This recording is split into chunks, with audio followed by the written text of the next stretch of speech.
The piercing midday sun beat down on the suburban street corner where Monica Taylor stood waiting for the bus after her shift at Memorial Hospital. Her scrubs still carried the faint scent of sanitizer, a reminder of the 12-hour shift she just completed in the IQ. As she checked her phone to text her husband James about dinner plans, she had no idea that the next few minutes would change their lives forever. A police cruiser rolled to a stop at the intersection, its presence unremarkable until Officer Richard Bennett stepped out, his face twisted with an expression that made Monica's heart skip a beat. What started as a routine questioning about a reported disturbance in the area quickly escalated into something far more troubling. Monica, with 15 years of experience as a trauma nurse, remained calm and professional, a stark contrast to Officer Bennett's increasingly aggressive behavior. 3 blocks away, Staff Sergeant James Taylor was finishing up paperwork at the Veterans Support Center where he helped fellow service members transition to civilian life. The decorated Army medic had served 3 tours overseas, earning multiple commendations for his quick thinking under pressure. But nothing in his military training could have prepared him for the urgent text message that lit up his phone screen. "You know what? I don't have to show you anything." Monica's voice was steady as she stood her ground, phone recording in hand. "I'm just waiting for my bus, and I've done nothing wrong." The tension in the air was thick enough to cut with a knife as more patrol cars began arriving at the scene. Bystanders, sensing the gravity of the situation, pulled out their phones and started recording. What happened next would spark a nationwide conversation about police accountability, civil rights, and the complex intersection of military and law enforcement protocols. As James's truck screeched around the corner, he caught sight of something that made his combat-trained instincts surge into overdrive. But this wasn't a battlefield in Afghanistan. This was Main Street, USA, and the rules of engagement here were far more complicated. The events that unfolded over the next 2 minutes would test the limits of James's military discipline, Monica's medical expertise, and Officer Bennett's authority. While some would later claim that justice was served that day, others would argue that what transpired only deepened the wounds in a community already struggling with trust between its citizens and those sworn to protect them. Local news stations would later piece together footage from dozens of cell phones, security cameras, and body cams to reveal the full story. But even with all that evidence, the question remained. When does protecting the ones we love cross the line between justice and vengeance? And in a system where some abuse their power while others fight to uphold their oath to serve and protect, who really gets to decide what's right? As the summer sun began to set on that fateful afternoon, the peaceful suburban street had become the epicenter of a story that would ripple through police departments, military bases, and living rooms across America. The decisions made in those crucial moments would not only change the lives of everyone involved, but would also force an entire community to confront uncomfortable truths about power, prejudice, and the true meaning of justice. This is more than just another viral video or sensational headline. This is a story about real people, a dedicated nurse, a decorated veteran, and a police officer whose actions would trigger a chain of events that no one could have predicted. It's about split-second decisions, ingrained prejudices, and the courage to stand up for what's right, even when facing overwhelming odds. But before we dive deeper into the chaos that erupted that day, we need to understand the events that led these 3 individuals to that fateful corner. Their paths, seemingly random, were about to collide in a way that would expose the deep-seated tensions lurking beneath the surface of their seemingly peaceful community. And as we'll see, sometimes the most powerful moments of change come not from grand gestures or planned protests, but from ordinary people pushed to extraordinary circumstances. The security camera footage from the bus stop would later become key evidence in what many would call a watershed moment for police reform. But as we break down the events of those critical 2 minutes, remember that behind every viral video, every news headline, and every courtroom argument, there are real human beings whose lives were forever altered by the choices made that day. As James's truck pulled up to the scene, he had no way of knowing that his military training, his love for his wife, and his dedication to justice were about to be tested in ways he never imagined. The next 2 minutes would challenge everything he believed about duty, honor, and the true meaning of protecting and serving. But was the price of justice worth the cost they would all have to pay? Stay tuned as we uncover the full story of how a routine afternoon turned into a moment that would spark a national debate about accountability, justice, and the power of standing up for what's right. no matter the consequences. To understand what drove Officer Bennett to that bus stop on Cedar Street, we need to rewind 6 months. The department had been under intense scrutiny after a series of controversial arrests, and Bennett's record was starting to show a troubling pattern. His fellow officers had noticed changes in his behavior: increased aggression during routine stops, excessive paperwork on minority citizens, and a growing tendency to escalate rather than diffuse situations. But the system designed to identify and address these issues had failed at multiple levels. Civilian complaints were filed, only to disappear into administrative limbo. Body camera footage from previous incidents was conveniently corrupted or missing. The thin blue line held firm, even as warning signs continued to mount. Yet not all officers supported Bennett's actions. Several had privately expressed concerns to their superiors, only to be reminded about department loyalty. Monica Taylor's story painted a different picture of community service. As one of Memorial Hospital's most respected trauma nurses, she had treated victims of violence and accidents without discrimination. Her colleagues knew her as someone who could remain composed in the most challenging situations. That composure would be tested to its limits on that summer afternoon, as she found herself facing the very type of authority abuse she had witnessed the aftermath of in her emergency room. The security footage from the convenience store across the street would later reveal the first signs of trouble. Officer Bennett's cruiser had circled the block 3 times before stopping. The official report would claim he was responding to a suspicious person call, but dispatch records would later show no such call had been logged. Monica stood calmly at the bus stop, scrolling through her phone, her hospital ID badge clearly visible on her scrubs. James Taylor's military record spoke volumes about his character. 3 tours of duty had earned him not just medals, but the unwavering respect of his unit. As a combat medic, he had treated both allies and enemies with equal care, understanding that humanity transcends the artificial boundaries we create. His work at the Veterans Support Center helped former service members navigate the challenges of civilian life, including dealing with authority figures and managing post-traumatic stress. What the dashcam footage would later show sent shockwaves through the law enforcement community. Bennett's approach to Monica violated multiple department protocols from the start. His body camera was turned off, a direct violation of policy, but the dashcam caught his aggressive stance, his hand already resting on his weapon as he approached a woman whose only crime was waiting for public transportation while black. The gathering crowd of bystanders created a surreal backdrop to the unfolding scene. Some recorded with their phones, others called 911 to report officer misconduct, and a few brave souls stepped closer, trying to reason with Bennett. Among them was Sarah Chen, a local high school teacher, whose steady voice can be heard on multiple recordings attempting to de-escalate the situation. "Officer, she's a nurse. She works at Memorial. We see her at this stop every Tuesday." But something in Bennett had snapped. Perhaps it was the growing crowd of witnesses. Maybe it was Monica's calm refusal to be intimidated. Or possibly, it was the accumulated weight of his own unaddressed biases and fear. His next actions would not only violate department policy, but would cross a line that would force the entire community to confront uncomfortable truths about power, privilege, and justice. As backup units responded to Bennett's call for support, the scene became increasingly chaotic. Monica maintained her composure, hands visible, voice steady, as she continued to record the interaction on her phone. "I'm a medical professional heading home from work," she repeated, her years of dealing with crisis situations evident in her calm demeanor. "There's no legal reason for you to detain me." Meanwhile, James was about to leave the Veterans Center when a fellow vet burst into his office. "Sergeant Taylor, you need to see this. Someone's streaming it live." The video on the phone showed his wife, surrounded by police cars, as an increasingly agitated Officer Bennett moved closer, his body language setting off every alarm in James's combat-trained mind. The next 30 seconds would become the most scrutinized half-minute in the department's history. As Bennett moved to grab Monica's phone, multiple cameras captured a series of actions that would be analyzed frame by frame in the coming weeks. Monica took a single step back, maintaining her legal right to record.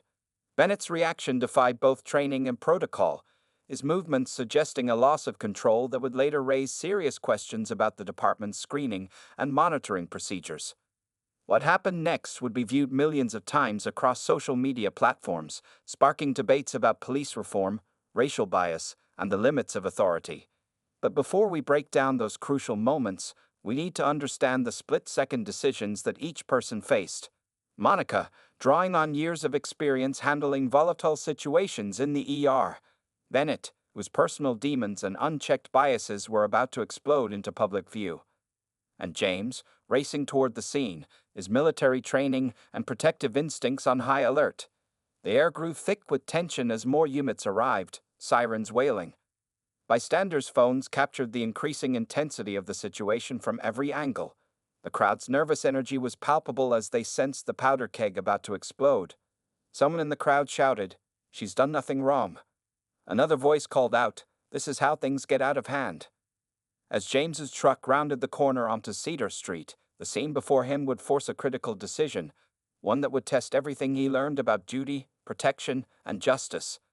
But what happened in those next crucial moments would challenge not just the individuals involved, but the very foundation of trust between law enforcement and the communities they serve. The moment James Taylor's truck came to a stop, time seemed to slow down. Through the cacophony of sirens and shouting, he could clearly see his wife maintaining her composure, phone still recording, as Officer Bennett's face contorted with unbridled rage. The dashcam footage would later show Bennett's hand moving from his phone to his belt, a motion that would become the subject of endless debate in the months to follow. What happened next occurred in the span of just 15 seconds, but those seconds would be analyzed from dozens of angles, frame by frame, in police academies and civil rights seminars across the country. Monica, still recording, took one final step back as Bennett lunged forward.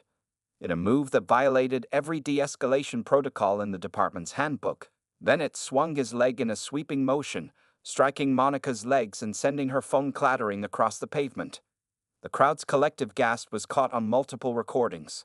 Sarah Chen, the high school teacher who had been trying to mediate, rushed forward to help Monica, only to be roughly pushed back by one of the responding officers. "Stay back!" The officer shouted, but his voice was drowned out by the crowd's angry reaction to seeing a nurse in scrubs sprawled on the concrete. James Taylor's military training kicked in automatically. His mind flashed back to his combat medic days, where split-second decisions meant the difference between life and death. But this wasn't a battlefield in Afghanistan. This was his wife, lying on American soil, assaulted by someone sworn to protect and serve. The next 10 seconds would test every ounce of his discipline and training. Meanwhile, inside Bennett's patrol car, the dashcam continued recording. The audio would later reveal crucial background context. Dispatch calling repeatedly for a status update, other officers radioing their concern about the situation's escalation, and most importantly, a senior sergeant explicitly ordering all units to stand down and de-escalate. These transmissions, which Bennett seemingly ignored, would become critical evidence in the subsequent investigation. As Monica started to push herself up from the ground, Bennett made another fatal error in judgment.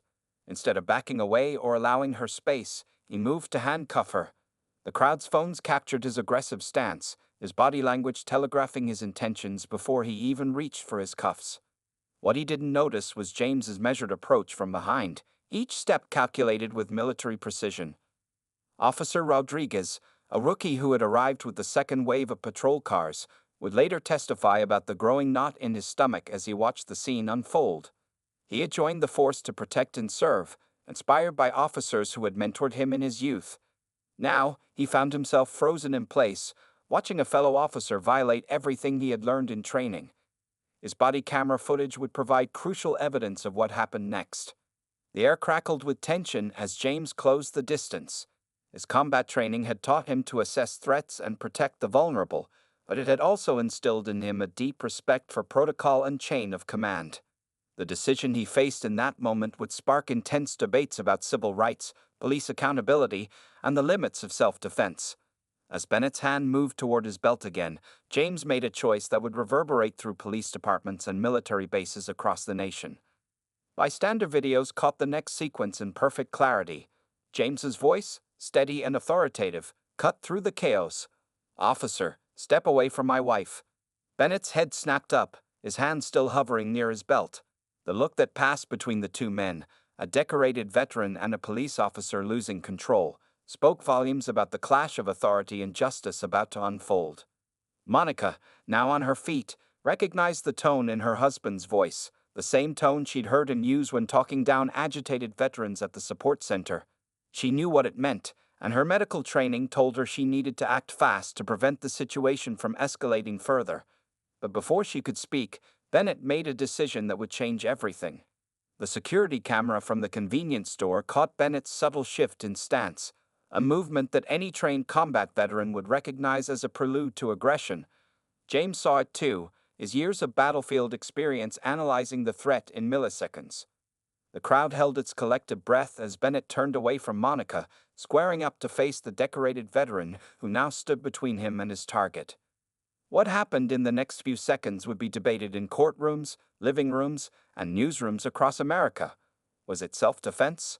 Was it justified intervention? Or was it something else entirely? The multiple camera angles would tell part of the story, but the full context, including Bennett's history, James's military background, and Monica's professional status, would paint a complex picture of power, prejudice, and protection. As backup units screeched to a halt around them, creating a circle of flashing lights and sirens, the scene was set for a confrontation that would force America to confront difficult questions about law enforcement, racial bias, and the right to protect loved ones from abuse of power. But before the situation could reach its breaking point, another player entered the scene, someone whose presence would add yet another layer to this already complex story. Through the crowd came Captain Sarah Martinez, the department's newly appointed internal affairs officer who had been conducting an undercover investigation into complaints about Officer Bennett. Her presence at this exact moment would later raise questions about coincidence and timing. As she stepped forward, badge in hand, the next 30 seconds would determine not just the fate of those present, but potentially the future of policing in their community. Captain Martinez's arrival created a momentary pause in the chaos, like the eye of a storm. Her unmarked car's dash cam captured the scene in crystal clarity. Monica steadying herself against a light pole, James standing protectively nearby, and Officer Bennett, his face a mask of confusion and anger as he recognized the internal affairs captain he'd managed to avoid for weeks. Officer Bennett, Martinez's voice cut through the tension like a knife. Stand down immediately. But Bennett seemed to be operating in a different reality now, his body rigid with defiance. The crowd's phones recorded his response, a barely audible growl that would later require audio enhancement to understand. You don't give me orders here. James recognized the signs of someone about to snap. He'd seen it too many times on the battlefield and in his work with troubled veterans. His combat instincts screamed danger as Bennett's right hand twitched toward his belt again. Monica, drawing on years of emergency room experience, saw the same signs of imminent crisis. She began slowly moving toward the growing group of bystanders, trying to ensure civilian safety. Officer Rodriguez, the rookie cop, found himself caught in an impossible position. His training manual never covered what to do when a fellow officer goes rogue while being confronted by internal affairs. His body camera captured his indecision as he looked between Bennett, his direct superior, and Captain Martinez, who now held her badge high for all cameras to see. Sarah Chen, the teacher who had tried to intervene earlier, was still recording everything on her phone. Her footage would later prove crucial, as she had the perfect angle to capture Bennett's next moves. Everyone needs to see this, she whispered into her recording, her teacher's instinct to document important moments taking over. The crowd had grown larger, with people streaming the scene live across social media. Among them was Derek Washington, a local civil rights activist who had been tracking complaints against Officer Bennett for months. His live commentary provided real-time context to thousands of viewers. This is exactly what we've been warning the department about. Watch how this plays out. Captain Martinez took another step forward, her hands clearly visible. Officer Bennett, I have signed orders from the chief. Your badge is suspended pending investigation. She reached slowly into her jacket, presumably for the paperwork. This movement triggered something in Bennett, something dark that had been building for months, maybe years. Time seemed to compress as multiple events happened simultaneously. Bennett's face contorted with rage as he spun toward Martinez, his sudden movement causing several rookie officers to draw their weapons instinctively. James, reading Bennett's body language, began moving with the practiced precision of a combat veteran. Monica's medical training kicked in as she noticed signs of an impending mental health crisis in Bennett's behavior. The dash cams, body cameras, and civilian phones captured a symphony of shouted commands, "Stand down," from Martinez. "Everyone stay back," from Rodriguez, and "Don't do it," from James. The cacophony of voices seemed to push Bennett closer to the edge, his eyes wild as he faced a choice that would define the rest of his life. Monica's voice suddenly cut through the chaos, clear, professional, and calm, just as it would be in her trauma unit. "Officer Bennett, let us help you." Her words seemed to reach something human in him, making him hesitate for just a fraction of a second. That moment of uncertainty would prove crucial in what happened next. James noticed something in Bennett's stance that only another trained professional would recognize, a subtle shift that preceded decisive action. His combat experience told him they were seconds away from a point of no return. As Monica continued trying to talk Bennett down, James made a series of split-second calculations that would later be analyzed by legal experts and law enforcement trainers across the country. Captain Martinez, reading the situation with years of experience, began coordinating with other officers through hand signals, establishing a controlled perimeter. But containing the situation was like trying to cage a hurricane. The air crackled with tension as Bennett's internal struggle played out in front of dozens of cameras. Through the crowd's nervous murmurs, one could hear approaching sirens. SWAT units responding to Martinez's earlier call for tactical support. But everyone present knew this situation would be decided in the next few seconds, long before they arrived. The only question was, who would make the first move, and what would that move be? As if choreographed by some cosmic playwright, multiple perspectives captured the next moment in perfect synchronization. Bennett's hand making a decisive movement, James's muscles tensing in response, Monica stepping forward with the confidence of someone used to handling crisis situations, and Martinez raising her badge one final time. The next 3 seconds would change all of their lives forever, sparking a national conversation about power, accountability, and the thin line between protection and vengeance. In the end, it wasn't James's military training or Martinez's authority that prevented tragedy. It was Monica's years of experience handling crisis situations in the ER. As Bennett's hand moved decisively toward his weapon, Monica's voice cut through the chaos with the practiced calm of someone who had talked down countless patients in distress. "Richard, your daughter still needs her father." Those 6 words, captured on dozens of cameras, froze Bennett in his tracks. Few people knew that his teenage daughter had been hospitalized last month, the same hospital where Monica had helped treat her after a severe asthma attack. The recognition flickered across Bennett's face, replacing rage with confusion, then dawning comprehension. James, who had been moving to intercept Bennett, adjusted his stance instantly, years of combat training allowing him to shift from offensive to defensive in a heartbeat. Captain Martinez seized the moment, her voice carrying a tone of understanding rather than authority. "Let's talk about Sarah, Richard. She's why we're here." The body cameras caught the exact moment Bennett's composure cracked. His hand dropped from his belt, shoulders slumping as the weight of his actions crashed down on him. "I couldn't protect her," he whispered, words barely picked up by the nearest cameras. "I couldn't protect anyone." What happened next shocked everyone present. Instead of moving to arrest Bennett, Monica stepped forward, ignoring James's protective gesture. Her voice, still steady, carried the professional compassion that had helped countless patients through their darkest moments. "But you can protect her now, by making the right choice." Officer Rodriguez's body camera captured the crucial moment as Bennett slowly reached for his badge. The crowd, which had been holding its collective breath, remained eerily silent as he placed it in Captain Martinez's outstretched hand. But this wasn't the end of the story. It was merely the beginning of something much larger. Sarah Chen's phone recorded James' next move, one that would later go viral for entirely unexpected reasons.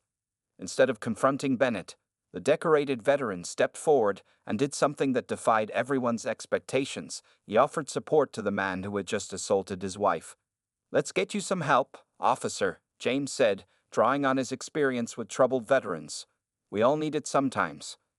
The dash cams recorded the remarkable scene as Monica, James, and Martinez formed a protective circle around Bennett, shielding him not just from the crowd's cameras but from his own demons. It was a moment of humanity that transcended the expected narrative of revenge or retribution.